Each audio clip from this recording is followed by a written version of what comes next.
मोदी सरकार द्वारा लाए गए किसान अध्यादेश के खिलाफ देश भर के किसान आज अपने घरों से निकलकर सड़क पर धरना प्रदर्शन कर रहे हैं। किसानों की माने तो सरकार द्वारा लाया गया यह अध्यादेश पूरी तरह से किसान विरोधी है और किसानों के हित वेद जीविका पर प्रहार है।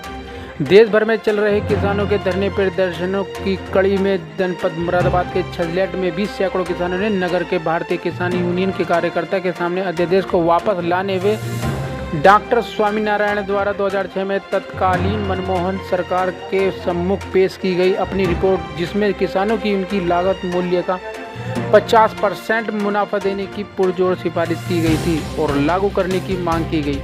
किसानों के धरने में समाज सेवियों व अनेक राजनीतिक दलों ने राजनेताओं की मौजूदगी भी देखी गई। साथ ही किसानों के आक्रोश को कम करने की गरज से क्षेत्रीय उप जिला अधिकारी पुलिस थानाध्यक्ष छजलेट क्षेत्रीय अधिकारी बलराम सिंह भी धरना स्थल पर पहुंचे और किसान नेता से वार्तालाप कर और उनके द्वारा दिए गए मांग पत्र की कॉपी ले किसानों की समस्या को आगे पहुंचाने का भरोसा दिलाया।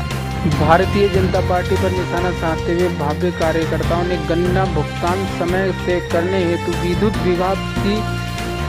विभाग की ज्यादतियों को दर्शाते हुए धरना प्रदर्शन किया और एडीओ पंचायत एवं विद्युत विभाग एसडीओ से बिना किसी कारण जुर्माना डालने के संबंध में शिकायत पत्र दिया।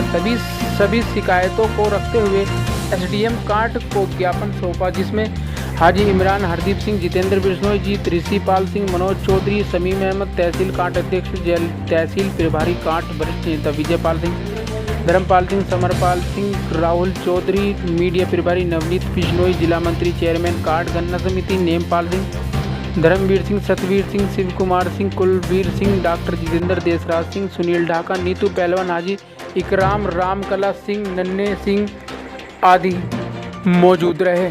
ब्यूरो चीफ मंडल मुरादाबाद से रिपोर्ट। तो अभी जो यहाँ पे लोग आए हुए हैं, ये कहाँ से लोग आए हैं इसमें? ये लोग कांट क्षेत्र से हैं और छजलेट क्षेत्र से हैं और इधर अगवानपुर क्षेत्र से भी हैं। अच्छा, आपकी मांगे पूरी नहीं हुई तो क्या होगा? भी मांगे पूरी नहीं हुई तो जैसा भी राष्ट्र का आह्वान होगा वैसा हम करेंगे। ये कृषि अध्यादेश किसान विरोधी है। सरकार जब तक इसे वापस नहीं लेगी तब तक ये आंदोलन जारी रहेंगे।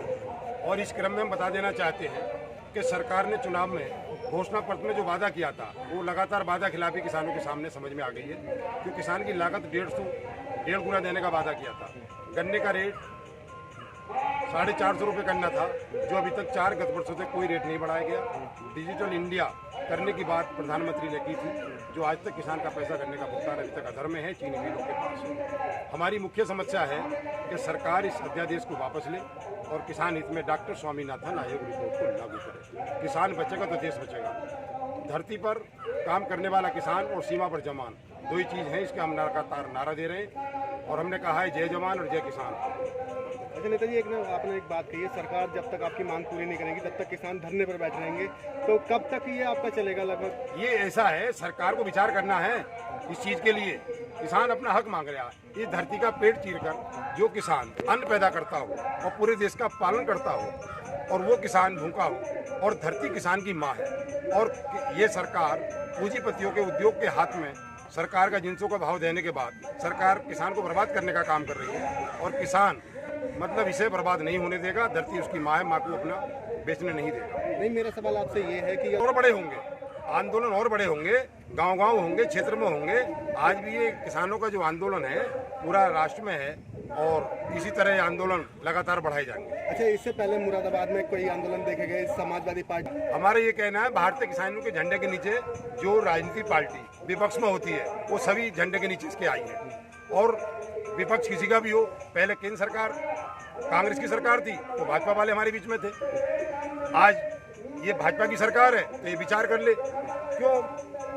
फसल किसान की। नेताजी, मेरा मतलब फसल से नहीं है, फिलहाल मैं एक फसल की बात नहीं कर रहा हूँ। मैं कह रहा हूँ यहाँ पे जो सोशल डिस्टेंसिंग की धज्जियाँ उड़ाई जा रही हैं उस पर क्या कहना है आपका? ये हमने कहा कि इस पे मास्क जरूरी है और उसे बना के रखें। जो राष्ट्रीय आह्वान है कि बीमारी का एक बड़ा वो है विषय। नेताजी, केंद्र सरकार की गाइडलाइन जारी हुई जिसमें 2 गज की दूरी, जो सामाजिक दूरी है वो बनाए रखना अनिवार्य है, लेकिन यहाँ पर किसी में भी 2 गज की दूरी नहीं दिखाई दे रही। यहाँ सब लोग मानक में है, कपड़ा है सबके पास, मास्क है सबके पास, कोई ऐसा नहीं है। लेकिन सरकार भी ऐसा कोई अटेंडम मतलब फैसला लेती है जिससे किसान की मजबूरी हो जाती है। एक बड़ा विषय था वहाँ कोरोना, तो इस कोरोना के बीच में कोई ऐसा ऐलान नहीं करना था सरकार को, कोई ऐसा फैसला नहीं लेना था। चुप में अध्यादेश किसी भी बिल पास करके जो चैलेंज करने का काम किया किसान को।